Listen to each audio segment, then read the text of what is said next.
Veneto in giallo, ma guai a abbassare la guardia. Mascherine, distanziamento e sanificazione non passano mai di moda e restano i capisaldi della lotta all'epidemia. Massima attenzione, non abbassare la guardia. Da ieri siamo zona gialla, di fatto sostanzialmente liberi di muoverci tranquillamente nei territori, evitare assembramenti, usare la mascherina, che mascherina, assembramento e igiene delle mani vale come un lockdown.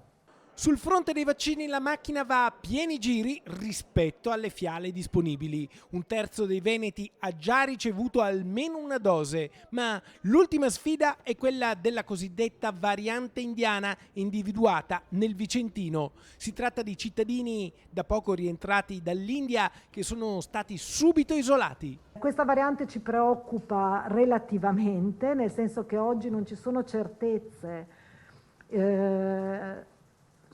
rispetto alla sua pericolosità o capacità di sfuggire ai vaccini o contagiosità. Non si tratta di un'infezione autoctona, quindi che sta circolando nel nostro territorio, ma si tratta di un'infezione che viene da qualcuno che rientra dall'India. E quindi questa è una buona notizia. La buona notizia è che l'abbiamo identificata subito e io ci tengo a dirla questa cosa perché in Veneto, come in tutta Italia, in Veneto siamo partiti subito con i sequenziamenti, nel resto d'Italia un po' dopo, ma oggi siamo uno dei paesi che sequenzia di più al mondo.